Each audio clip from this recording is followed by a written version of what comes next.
అందరికీ నమస్తే.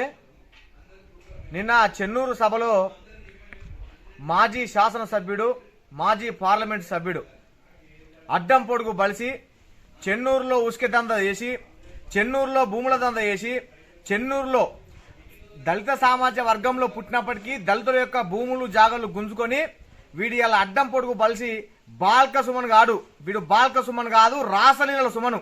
ఈ మా కాంగ్రెస్ పార్టీ కార్యకర్తల యొక్క ఉమ్మడి బామ్మర్ది మా బాల్క సుమన్ బామ్మర్ది ఇవాళ తెలంగాణ రాష్ట్ర ముఖ్యమంత్రి వర్యులు గౌరవనీయులు పెద్దలు యనుమల రేవంత్ రెడ్డి గారి గురించి మాట్లాడుతూ చెప్పు చూపించడం జరిగింది. మరి మా బామ్మర్దిని మేము ఏమనాలి? బాల్క సుమన్ అనేటువంటి మా బామ్మర్ది ఆ రోజు ఉద్యమం పేరుతో పొద్దుందాకా ఉద్యమం చేసుడు, పొద్దుకిన తర్వాత ఇవాళ హైదరాబాద్ లో ఉండేటువంటి ఆనాటి ఆంధ్ర కాంట్రాక్టర్లు కావచ్చు, ఆంధ్ర బిజినెస్ మెన్లు కావచ్చు, లేదా ఆంధ్రాకు సంబంధించినటువంటి మరి లక్షలాది రూపాయలు కలిగినటువంటి పెట్టుబడులు కావచ్చు, ఉన్నత వర్గాల వాళ్ళు కావచ్చు, వాళ్ళ దగ్గరికి వెళ్లి వాళ్ళు కాళ్ళు పట్టుకొని ఏళ్లు పట్టుకొని పైసలు అడుక్కొచ్చుకొని అనేక మంది ఆ రోజు ఉస్మానియా యూనివర్సిటీలో ఎంతో మంది మహిళల యొక్క ఆ రోజు చదువు పేరుతో వచ్చినటువంటి ఎంతో మంది విద్యార్థుల యొక్క మాన ప్రాణాలను మరి చెరిపేసినటువంటి నీచమైన సంస్కృతి ఈ బాల్క సుమన్ గాంధీ. బాల్క సుమన్ గారు ఆ రోజు ఉద్యమం చేస్తున్నా అని చెప్పి ఉస్మానియా యూనివర్సిటీలో రౌడీజం చేసిండు. ఈ చిల్లర నా కొడుకు ఇవాళ ముఖ్యమంత్రి రేవంత్ రెడ్డి గురించి మాట్లాడేంత మొగోడైందా అని నేను అడుగుతా ఉన్నా. హుజూరాబాద్ లో జరిగినటువంటి ఉప ఎన్నికల్లో ఈ మా పొత్తుల బామ్మర్ది మా బాల్క సుమన్ బామ్మర్ది ఆ రోజు హుజూరాబాద్ లో కూడా ఇవాళ ఆడళ్లను చెరిపేసిండు, ఆడళ్ల మాన ప్రాణాలతో ఆడుకున్నాడు. దానికి సంబంధించినటువంటి వీడియోలు కూడా బయటకు రావడం జరిగింది. వీనికి ఎందుకు ఇంత అహంకారం అని చెప్పి నేను అడుగుతా ఉన్నా. ఇదేనా ముఖ్యమంత్రి కేసీఆర్ గారు, కేటీఆర్ గారు, హరీష్ రావు గారు వీరి యొక్క బానిస కుక్కలకు, ఇలాంటి ఎంగిలి మెతుకులు తిని ఎంగిలి బొక్కలకు ఆశపడేటువంటి కుక్కలకు నేర్పినటువంటి భాషా సంస్కృతి అని నేను అడుగుతా ఉన్నా. ముఖ్యమంత్రిగా కేసీఆర్ ఉన్నప్పుడు ఎప్పుడన్నా కాంగ్రెస్ పార్టీ నాయకులు కావచ్చు, కాంగ్రెస్ పార్టీ కార్యకర్తలు కావచ్చు, ఆనాటి ఆ గద్దముక్కు కేసీఆర్ గాని మరి పోటువను ఇట్లనే చెప్పులతో కొట్టినరా, లేకపోతే కేసీఆర్ యొక్క మరి మాటలు మాట్లాడుకుంటూ కేసీఆర్ తిట్టుకుంటూ చెప్పులు చూపించినా నేను అడుగుతా ఉన్నా. మాకు చెప్పులు చూపియే రాకుండా, మాకు లేకుండా ఈ చెప్పులు ఇటువంటి బూట్ కాలుతో అనే చెప్పులు లేకుండా బాల్క సుమన్ పీటారే బేషరతుగా క్షమాపణలు చెప్పు ముఖ్యమంత్రి గారికి.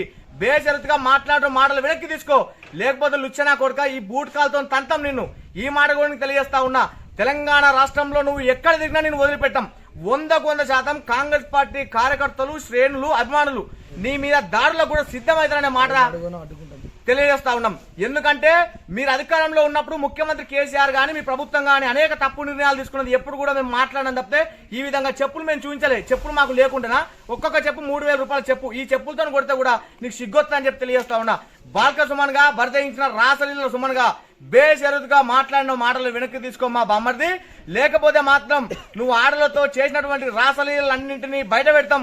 నీ యొక్క రాజకీయ భవిష్యత్తు నేటితో మరి సమాప్తం కాబోతుందనే మాట కూడా ఈ సందర్భంగా తెలియజేస్తూ, అయ్యా ముఖ్యమంత్రిగా ఉన్నటువంటి ఆనాటి ముఖ్యమంత్రిగా ఉన్నటువంటి చంద్రశేఖరరావు గారు ఇదేనా నీ పార్టీ నాయకులకు నేర్పించినటువంటి సంస్కృతి? సిగ్గు శరం నీకేమైనా ఉన్నదా? అధికారం కోల్పోయినావు, జర ఒళ్ళు దగ్గర పెట్టుకుని మాట్లాడనరా, మాట్లాడేటప్పుడు సమయం పాటించని చెప్పి నీ కార్యకర్తలకు ఇలాంటి పెంపుడు కుక్కలకు చిల్లర నా కొడుకులకు చెప్పు. లేకపోతే మాత్రం చెప్పు కేసీఆర్ నీ మీద కూడా లేస్తుంది. మరి మాకు చెప్పులే కాదు, నిన్ను కొడతాము, నీ కొడుకును కొడతాము, నీ హరీష్ రావును కొడతాము, నీ సంతోష్ రావును కొడతాము. ఇలాంటి వాక్యాలు చేసేటువంటి ఈ చిల్లర నా కొడుకులకు మాత్రం ఇవాళ ఒళ్ళుకు చెప్పందుకొని కొట్టి బట్టలు ఇప్పి కూడా తంతమనే మాట ఈ సందర్భంగా తెలియజేస్తూ బేషరతుగా ముఖ్యమంత్రి రెడ్డి గారికి క్షమాపణలు చెప్పి మాట్లాడినటువంటి మాటలను వెనక్కి తీసుకోవాల్సిందిగా తెలియజేస్తా ఉన్నాం. జై కాంగ్రెస్. జై అందరికీ నమస్కారం. నిన్నటి రోజున బాల్క సుమన్ మాజీ పార్లమెంట్ సభ్యుడు, మాజీ శాసనసభ్యుడు, ప్రస్తుత మంచిర్యాల జిల్లా బీఆర్ఎస్ పార్టీ అధ్యక్షుడు రేవంత్ రెడ్డి గారిపై అసభ్య పదజాలంతో ప్రజలు అసహించుకునే విధంగా మాట్లాడడం జరిగింది.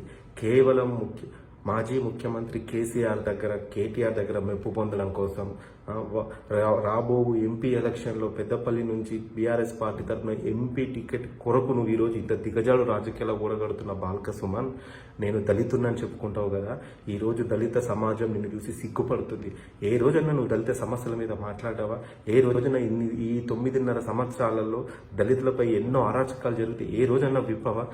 దొరల గడిల ముందు కప్పల కుక్కలాగా ఉన్నావు కానీ ఏ రోజున అంబేద్కర్ గారు రక్షణ కోసం ఇచ్చిన చట్టాలని ఆ హక్కులను కాలరాస్తున్న ఈ ప్రభుత్వం పైన ఏనాడైనా నువ్వు మాట్లాడావా? ఏ ఒక్క దళిత బిడ్డకైనా నువ్వు సహాయం చేశావా? ఎంతో మంది నీ వల్ల దళితులు కావచ్చు, ప్రజలు కావచ్చు, వాళ్ళపైన ఎన్నో అరాచకాలు చేసి వాళ్ళని ఎన్నో విధంగా మానసిక క్షోభకు గురి చేసావు. ఒక్కడి గుర్తుపెట్టుకో బాల్క సుమన్, నువ్వెన్ని చేసినా తెలంగాణ ప్రజలు ఈరోజు కాంగ్రెస్ వైపే ఉన్నారు. కేవలం కాంగ్రెస్ ప్రభుత్వంపై గౌరవ ముఖ్యమంత్రి రేవంత్ రెడ్డి గారికి ప్రజల్లో నుండి వస్తున్న ఆదరణను చూసి తట్టుకోలేక నువ్వు నీలాంటి కొంతమంది కాపలా కుక్కలు, ఈ దొరలు అందరు కలిసి మీరెన్ని కుటిల ప్రయత్నాలు చేసిన 5 ఏళ్ళు ప్రజలు మాకు స్పష్టమైన తీర్పిచ్చారు. రాబో 5 సంవత్సరాల తర్వాత కూడా మా ప్రజా పాలన చూసి ప్రజలు మళ్ళీ మాకే పట్టం కడతారు. మేము 6 గ్యారంటీ హామీలు ఇచ్చాము, అవి ఖచ్చితంగా నెరవేరుస్తాము. ఈ 9.5 ఏళ్లలో మీరు చేసిన విధ్వంసాలు కావచ్చు, అవినీతి, అరాచక అక్రమాలు కావచ్చు, అవన్నీ బయటికి తీస్తాం. గుర్తుంచుకో బాల్క సుమన్, ఇది నీ ఒక్కడికే కాదు, నీలాగా ఎంతమంది ఎగురుతున్నారో కేసీఆర్ కుటుంబంతో సహా వాళ్ళందరూ చేసిన అవినీతి అక్రమాలను ఈ కాంగ్రెస్ ప్రభుత్వం బయట పెడుతుంది. మిమ్మల్ని ప్రజల ముందు దోషులుగా నిలబెడతాము. అప్పుడు ప్రజలే మిమ్మల్ని చెప్పులతో కొడతారు, రాళ్లతో కొడతారు. తెలంగాణ రాష్ట్రం నుంచి తరిమి కొడతారు. గుర్తుపెట్టుకో, ఖబర్దార్, హెచ్చరిస్తున్నాం బాల్క సుమన్. నేను ఒక డాక్టరేట్ అని నువ్వు విర్రవీగుతున్నావు. ఇదేనా నీ డాక్టరేట్? ఇదేనా నీ రీసెర్చ్? నువ్వు కష్టపడి పిహెచ్డీ చేసినావా, లేకుంటే దొడ్డిదారిన పిహెచ్డీ చేసినావా? కొంచెమన్నా సెన్స్ ఉన్నదా? చదువుకునేవాడు మాట్లాడే మాటలేనా? కడుపుకు అన్నం తింటున్నావా, లేకుంటే ఇంకేమన్నా తింటున్నావా? నీ భాష మార్చుకో. లేకపోతే గుర్తుపెట్టుకో, తెలంగాణ ప్రజలు నిన్ను తరిమి కొడతారు. మీరు చేసిన అవినీతులు కావచ్చు, అక్రమాలు కావచ్చు, భూ కబ్జాలు కావచ్చు, ఇవన్నీ నేను చెప్పదలుచుకోలేదు. అవన్నీ రాబో రోజుల్లో బయటకు వస్తాయి. ఈ తెలంగాణ సమాజమే మిమ్మల్ని చెప్పులతో కొడుతుంది అని తీవ్రంగా హెచ్చరిస్తూ డాక్టర్ పోతిరెడ్డి రాజశేఖర్ రెడ్డి.